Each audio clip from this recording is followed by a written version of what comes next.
Hello and welcome back to All Elite Spotlight. I'm TNT and we're here today to go over a preview of the AEW Revolution 2026 edition pay-per-view coming up on Sunday. And we have yet another loaded pay-per-view, something for everyone to look forward to. I can't wait. I know you can't wait either. I mean, really, gonna be here already? Oh man, I miss those Saturday night pay-per-views. But hey, one more day. We're getting closer day by day. And let's get off to the races here. 0 Hour, we have 2 matches promoted for 0 Hour. The first being one I am very interested in.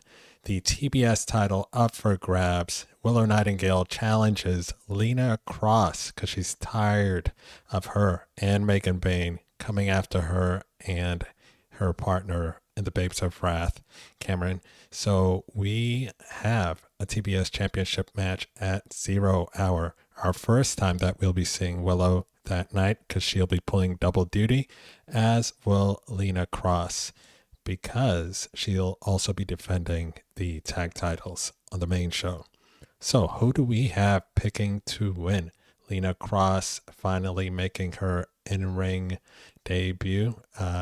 At least this iteration of her on Collision against Mina Shirakawa Saturday night. And for this, will she quickly ascend and get a singles title even before the Megasis? Wow, that would be something. My pick officially will be Willow Nightingale successfully defending, but I imagine this will put some strain on her. There might be some shenanigans involved, maybe not, but either way, my pick is Willow coming out strong here in the defense, maybe picking up an injury, something happening, and taking that on into the main show of Revolution in the tag team title match she'll have coming up.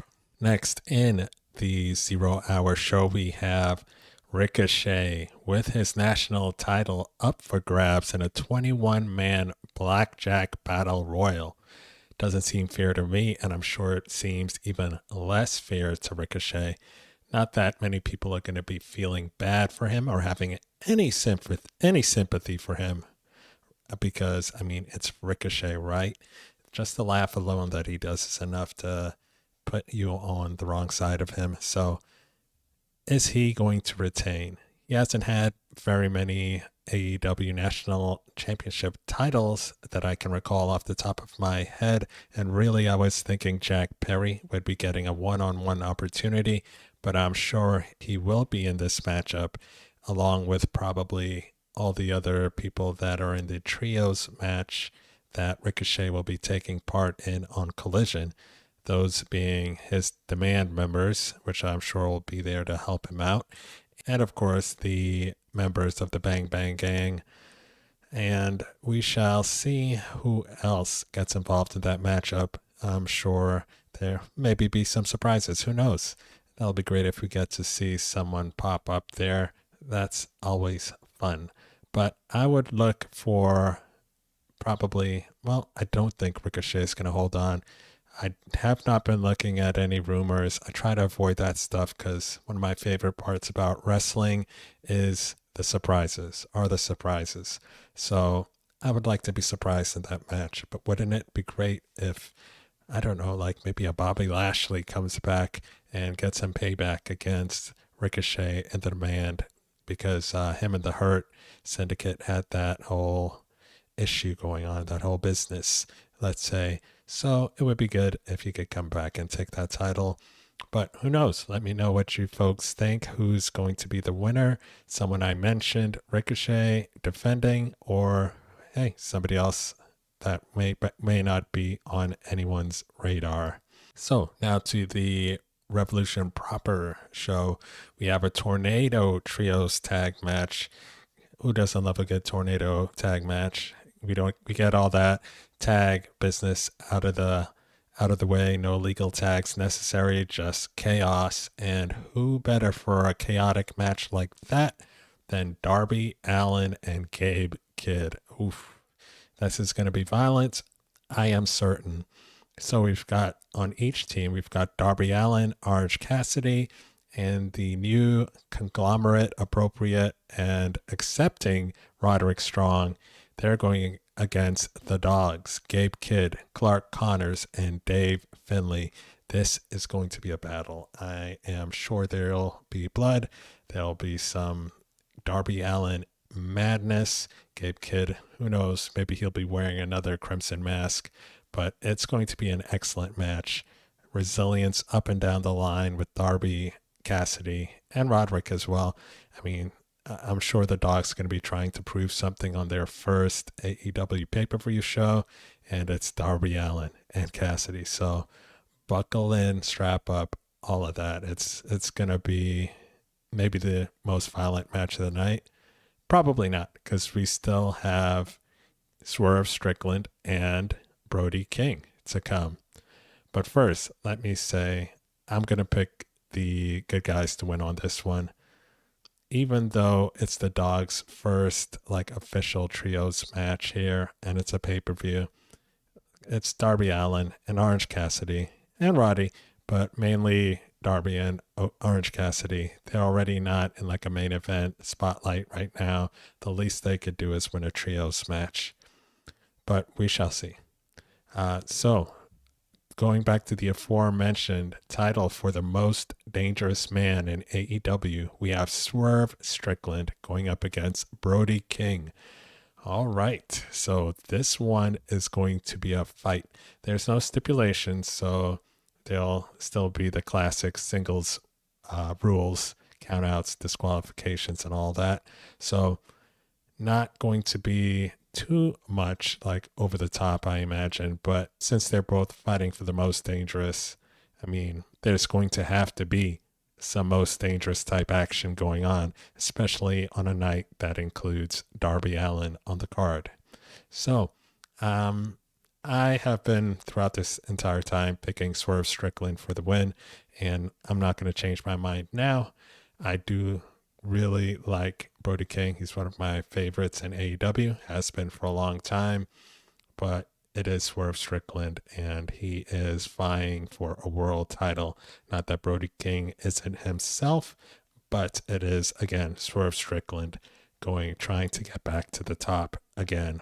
So the only thing I can see happening here that could cause an issue for Swerve is a returning Kenny Omega, who we haven't seen since he received that vicious beatdown at the hands of Swerve Strickland a few weeks ago. So will Kenny show up, make an appearance at Revolution, and throw a monkey wrench into Swerve's plans?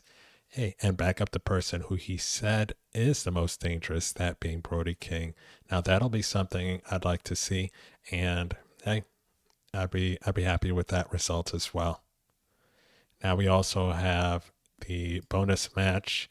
I don't want to call it a bonus match, but it kind of is. It's, it was just a challenge and thrown in there, but it's going to be another great match, right? Excellent. We have Andrade El Idolo, Don Callis family member, going against Bandido, Ring of Honor World Champion, and he's had that title for quite some time. Huge fan of Bandido.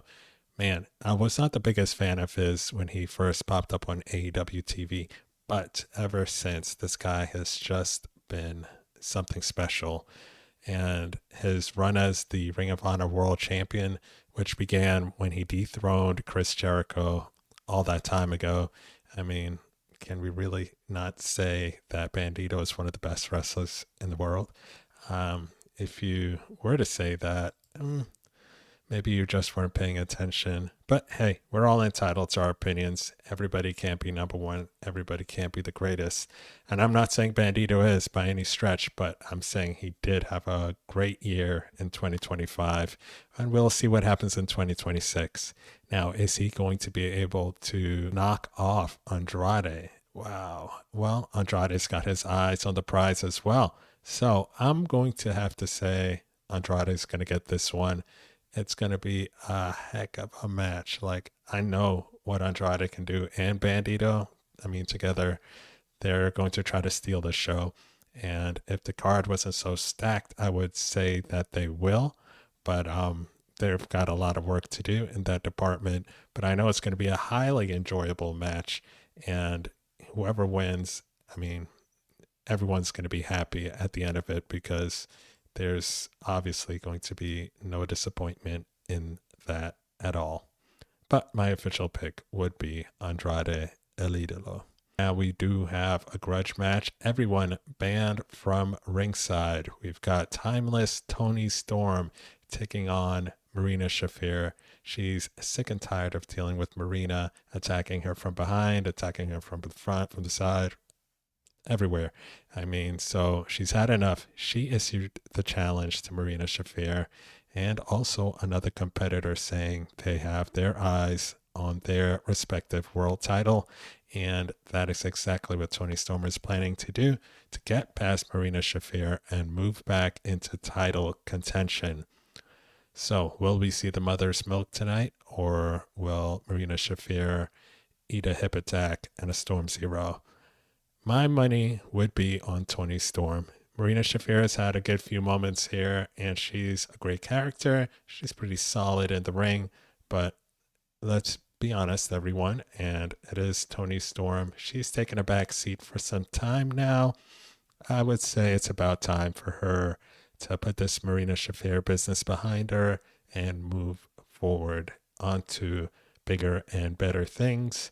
And that's not a slight towards Marina Shafir. Like I said, she does great work, especially with the Death Riders. She's done some good work with Megan Bayne, and she's doing work on her own as well. But I don't see her going after the AEW Women's World title. Maybe target the TBS title. That would be a good idea. But I don't see her winning this match against Toni Storm. It'll be solid, but again, it's not the highlight of the night. So another background match for Toni Storm, unfortunately, but she will make the best of it. And there's no doubt that she will be entertaining. The match itself should be all right, but not much to talk about there. Toni Storm for the win. I would be shocked if something else happened. Let me know if you guys agree.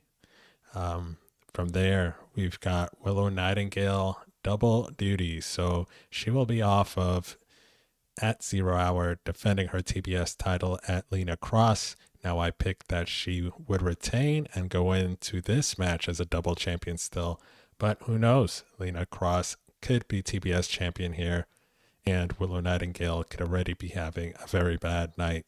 So we have Babies of Wrath going against Megan Bayne and Lena Kross. So there's no disguising the fact that I'm a huge Megan Bayne fan, and I can't believe she hasn't won a title yet. And the fact that Lena Kross could very well be a singles champion at that moment in time before Megan Bayne kind of blows my mind, but I digress.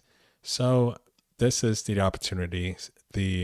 However many opportunities have gone by already for Megan Bayne just in this tag team division alone. I imagine this is the moment, and that's nothing against the Babes of Wrath. Huge fan of Harley Cameron, huge fan of Willow Nightingale, inaugural tag team champions in the women's division. Proud of them. Love it. They've had a great run. My wife owns a t-shirt. They're great. But it is time for Megan Bayne to get her hands on some gold and teamed up with someone who's also going to be dominant in that division. I mean, let's be for real here. This is the moment, right? I mean, you all agree with me, don't you? Like, I'm not crazy, right? You all agree with me. I'm sure you do. If you don't, feel free to put in the comments, and you better have a good reason why, because I just don't see why you wouldn't agree with that. But I'm picking Megan Bayne and Lena Kross to win that. Enough said on that. We'll be celebrating new champions. So moving on, we have another tag team match, a trios tag team match for the World Trios Championship. We have the Don Callis family represented by Mark Davis, Kazuchika Okada, and Kyle Fletcher. So Pro Okada and Mark Davis, the champions, defending against two former champions, Jet Speed, Kevin Knight, Speedball, Mike Bailey, and their new partner, Mystico. So that's an interesting pairing. Didn't see that coming when they mentioned it however many weeks ago now. But hey, it's always good to see Mystico appear, and he's got a world title match on an AEW pay-per-view. I'm sure it'll be quite enjoyable, to say the least. What I'm really looking forward to is, come on, Kyle Fletcher and Speedball again. I already thought that their match on Dynamite was basically match of the year, early contender. A lot of the year yet to go. A lot of matches on this card that could supersede it. But right now, that's locked in for me for match of the year candidate numero uno.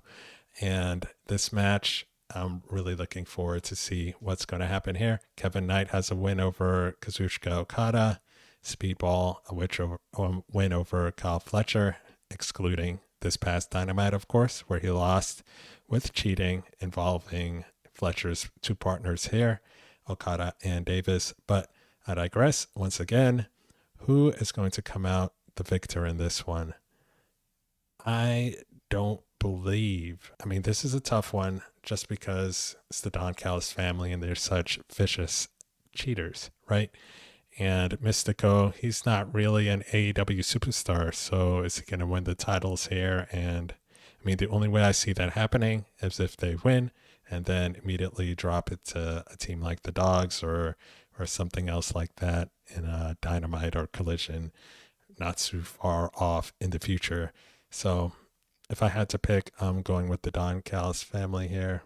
You know what? I'm going to go out on a limb. And I'm going to say this is going to be a feel-good moment, some vindication for Speedball and Kevin Knight's recent losses. And then again, I feel like Kevin Knight may be having a change of heart, right?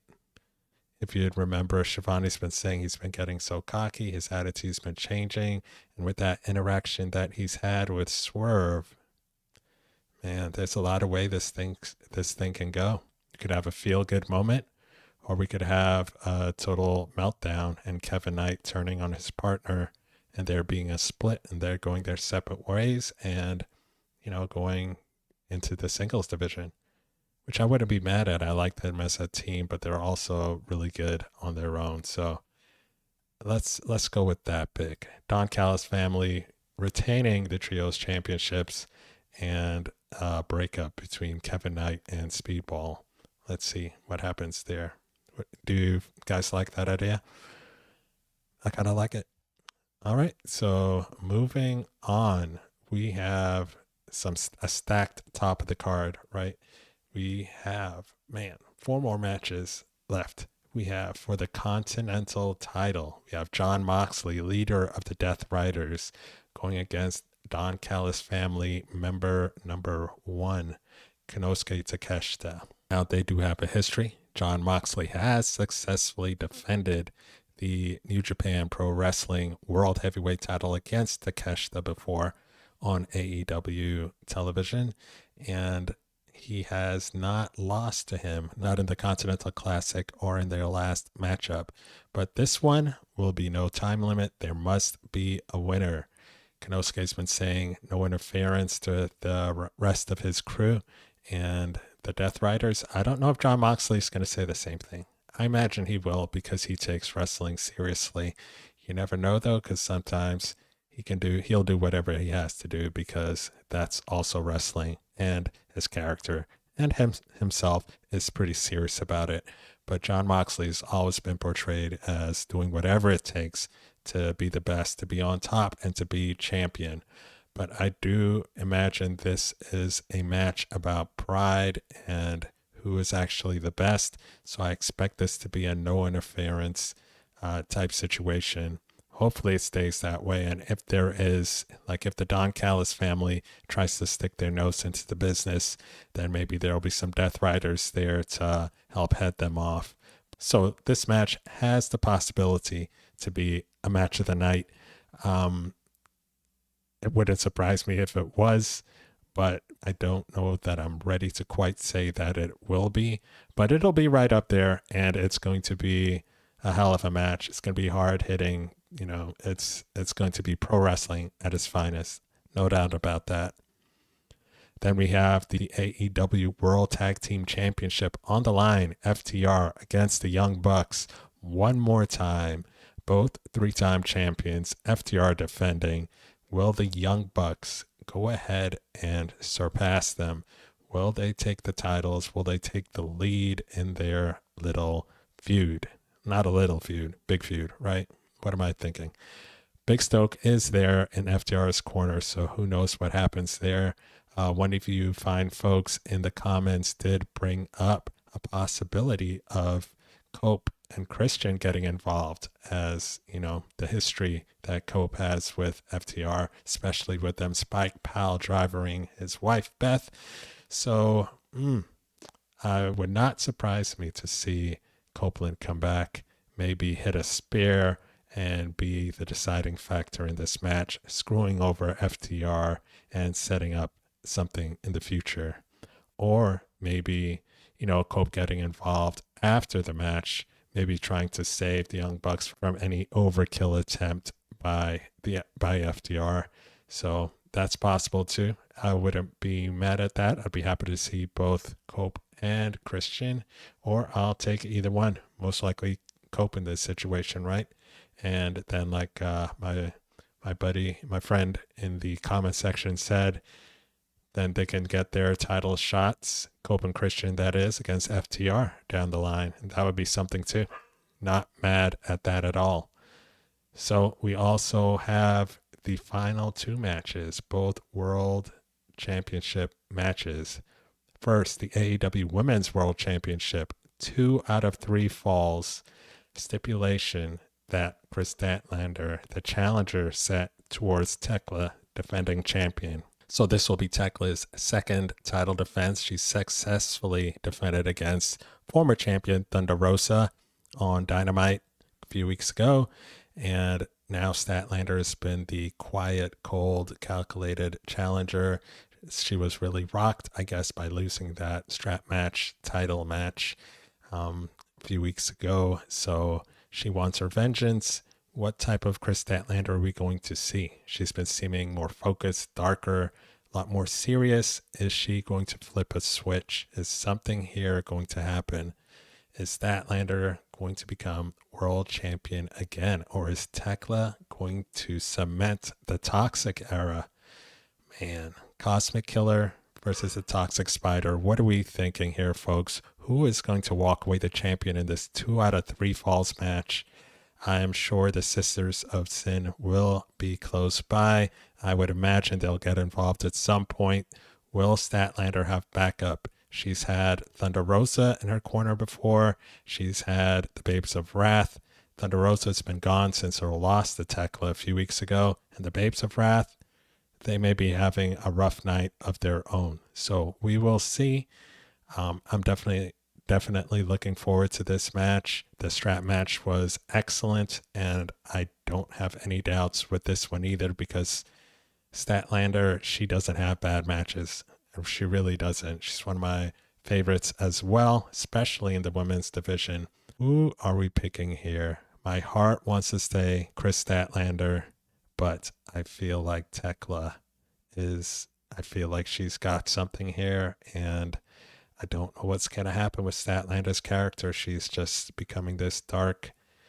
I don't know. But my heart wants Statlander, but my mind is telling me Thekla. So I'm going to go with that. I think Thekla is going to successfully defend. I hope I'm wrong. In my heart of hearts, I really do want Statlander to win. But I would be picking that Thekla is somehow going to successfully defend her title here. Now we go to the main event. The one for all the marbles, men's AEW World Championship. Hangman's future when it comes to challenging for future world championships. Will MJF put the cowboy out to pasture? I don't know. I do not know. MJF's reign has just started. He is really trying to cement himself once again at the top of not just this company, but the industry itself. But Hangman is the main character, as MJF himself will point out. So will Hangman actually lose this match? Not just the title shot, not just his own stipulation, the Texas Death Match, but again, no more title matches for you, not world championship matches if he loses this one. And how devastating would that be in his own match, the Texas Death? He's 5-1, so he's lost before, but geez, what a way to go. Let me know what you all are thinking. What match are you most looking forward to? What is going to be the match of the night? Who is winning this main event? Who is leaving Revolution as the AEW World Champion? I wish I had a clear-cut answer. My best guess is Hangman has to win this, right? We can't go with this stipulation where he can't challenge. We can't do Cody 2.0.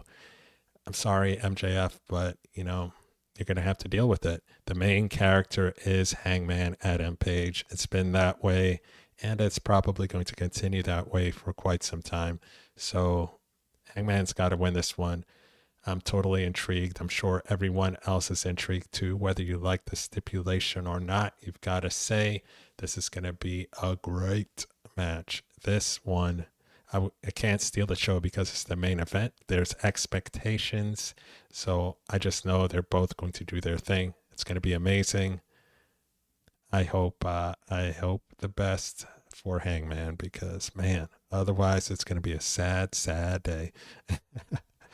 But either way, the winners will be us, the AEW fans. We've got such a great show lined up. I can't wait. I know you all can't wait either. Hit me up in the comments. Let me know what you think, what you're looking forward to. What's your match of the night? Who will be the night's MVP? What will happen? New world champion? We shall see. And that's for both world championships. I mean, Statlander made that stipulation too. 2 out of 3 falls. So these top homegrown former champions, they better step up. We shall see. All right. Well, I think that will do it for today. Thank you all for watching. Thank you for all of you who have subscribed. If you haven't, please do like, share, comment, all that good stuff. You all have a great rest of your day, and I will be talking to you again soon.